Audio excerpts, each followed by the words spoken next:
Gulf లో పనిచేస్తున్నటువంటి మన తెలుగువారు ఎవరైతే ఉన్నారో ప్రతి ఒక్కరు కూడా కాస్త జాగ్రత్తగా ఉండండి. మీకు కొన్ని వీడియోస్ అయితే చూపిస్తాను. ఈ రోజు ఆదివారం రాత్రి జరిగినటువంటి కొన్ని సంఘటనలు.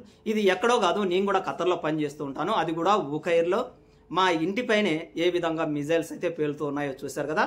ఇది ఒకటైతే ఒకసారి ఈ ఫోటో చూడండి. ఇది ఏకంగా హోమ్స్ అలీ అనేటటువంటి ప్రాంతంలో జరిగినటువంటి మిజైల్ దాడి ఏదైతే ఉందో అప్పుడు పేల్చినప్పుడు దానికి సంబంధించినటువంటిది కింద అయితే పడింది.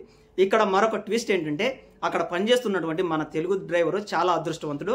ఒక చిన్నపాడిదే పడింది, అంటే మొక్క పేల్చిన తర్వాత తనకి రూమ్కు దగ్గరలోనే, ఇది ఒక రూమ్ అనుకోండి, జస్ట్ ఒక 5 మీటర్ల దూరంలోనే పడిపోయింది. ఒకవేళ అతని రూమ్ మీద పడింటే కన్నా కాస్త ఇబ్బంది అయితే అయి ఉండేది.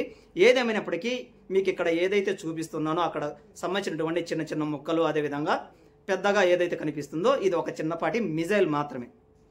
ఇక్కడ ఇరాన్కి సంబంధించినటువంటి సుప్రీం లీడర్ చాలా క్లియర్గా చెప్పాడు, అదేవిధంగా పోస్ట్ కూడా చేశాడు. ఒకటి మనం ఉండాలి, లేదంటే కన్నా అమెరికా ఉండాలి, రెండిట్లో ఏదో ఒకటి ఉండాలని చెప్పేసి చాలా గట్టిగా ఆయన క్లియర్గా చెప్పేశాడు. కాబట్టి గో టు హెల్, నువ్వు ఏం చేసుకుంటావో చేసుకోపో, తగ్గేదే లేదు బిడ్డ అని చెప్పేసి ఖచ్చితంగా ఇది ఫ్లవర్ కాదు ఫైర్ అని చెప్పి నిరూపిస్తూ ఉన్నాడు. ఏకంగా పాలస్తీనాలో ఉన్నటువంటి పిల్లల్ని ఏకంగా 30,000 మంది ప్రాణాలు తీశారు. అదేవిధంగా టోటల్గా చూసుకున్నట్లయితే కన్నా 1948 నుంచి ఇప్పటి వరకు 1,00,000 మంది ప్రాణాలు కోల్పోయారు. ఇవన్నీ చూసి కూడా ఇక్కడ ఉన్నటువంటి గల్ఫ్ దేశాలు మొత్తం అంతా కూడా జస్ట్ ప్రేక్షక పాత్ర వహించి ఏకంగా పెట్రోల్ అమ్ముకుంటూ అవి ఇవి చేసుకుంటూ ఎంజాయ్ చేస్తూ వచ్చారు. అందుకని చెప్పేసి ఇరాన్కి సంబంధించినటువంటి సుప్రీం లీడర్ గత కొన్ని నెలలుగా చెబుతూనే ఉన్నాడు, మీరు ఏదైతే చేస్తూ ఉన్నారో దానికి ప్రతిఫలంగా నేను ఏదో ఒక రోజున మీకు చేసి చూపిస్తా అని చెప్పి. అమెరికా సంబంధించినటువంటి ట్రంప్ ఒకటేమని చెబుతున్నాడు కదా, నేను చీఫ్ చేస్తా, అది చేస్తా, ఇది చేస్తా అని చెప్పేసి. ఇప్పుడు చేయమని చెప్పండి.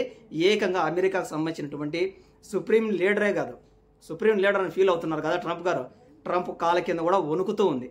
ఒక్కొక్క మేజరు ప్రతి ఒక్కరు కూడా వణికిపోతూ ఉన్నారు. ఇక్కడ కమేని గారు ఇక్కడ మరొక విషయం కూడా చాలా క్లియర్గా చెప్పాడు.